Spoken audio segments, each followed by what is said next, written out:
Hi everyone, how you doing? My name is Olugbemisola Olabode, the Purpose Midwife. Thank you for joining me again on this 7-day intentional start challenge. It's day 4 already. Can you imagine it? So today we're looking at be intentional about your growth. So this year you're thinking, okay, it's 2021, it's a new year. What are you going to be committed to do to ensure that you grow this year? That's what I'm talking about today. So I want you to be committed to your growth, not somebody else's growth, just yours. Be committed to it.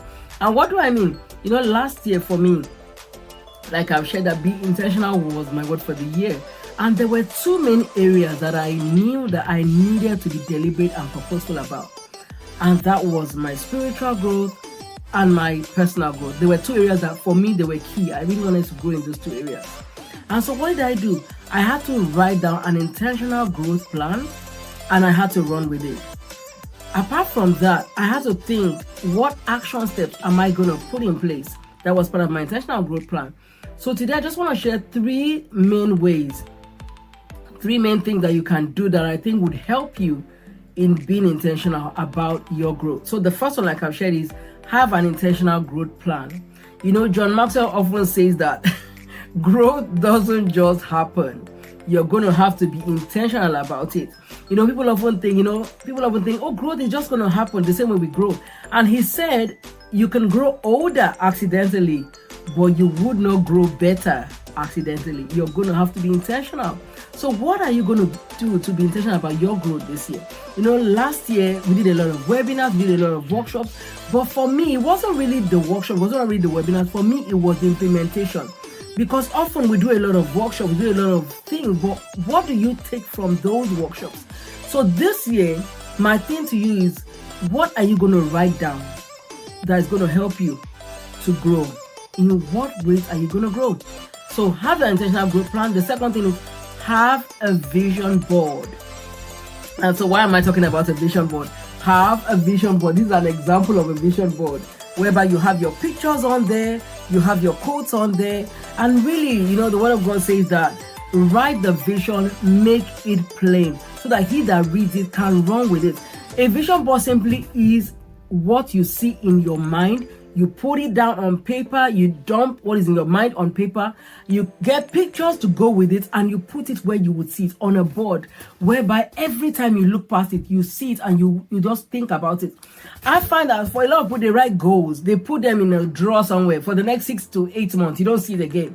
But with a vision board, you put what the goals that you have, you put them on there, what you see with the eye of the spirit, you put it, what you see, you get pictures to go with them, you put them there, and then you put it where you can see it every day. What I found with the vision board? When you see it, the more you see it, the more you believe it. One of my mentors often says that when you believe it, you become it. And the thing is that the more you see it, the more you believe it. The more you begin to speak over it, the more you think this is actually possible. It might have looked like a joke, but I can actually do this. And I find also when you put it there, God begins to drop ideas of how to get a lot of those things to pass, to bring them to pass. So have an intentional growth plan, have a vision board whereby you have your goals, and ensure your goals are SMART, which means ensure they're specific. Don't just say, I want to lose weight. Right? How many pounds do you want to lose? I want to lose 20 pounds by the 15th of April, 2021. I want to save $3,000 by 20th of September, 2021. Be specific.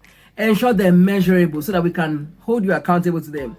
Ensure they're action-oriented. What are you going to do? How are you going to do this goal? Don't just write the goal. Ensure that they are realistic. If you're earning $70,000 a year, you cannot save 50,000. Ensure they're realistic, or else you get frustrated when they're not realistic.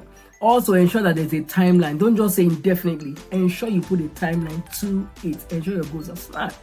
And then the third thing is have an accountability partner. I found even with being intentional, it's always good for people to hold you accountable, and you can hold other people accountable. I always say for people that are spouses, it's very easy. It's easy, but if it doesn't work for you, you can try somebody else. But for spouses, you can hold your husband accountable, your husband can hold the wife accountable. Those work really well. It could also be a friend that you're very dear, you discuss things together. You can hold yourselves accountable. But having an accountability partner plays a huge role in holding you to what you said you would do. So now you've written down what you're committed to do. Now they hold you accountable to ensure that you actually do it. So those are the 3 tips I wanted to share today. Have an intentional growth plan. Get a vision board. Put the vision on there. Put it where you would see it. And then have an accountability partner. And as you're doing this, remember that we're committing to these goals, which means now you're going to be deliberate and purposeful to ensure that these goals actually happen in 2021. So that's all to do. Go put those 3 action steps in place. And I'll see you again tomorrow, day 5. I'm so excited. Thank you for joining me every day. Have an awesome day. God bless you.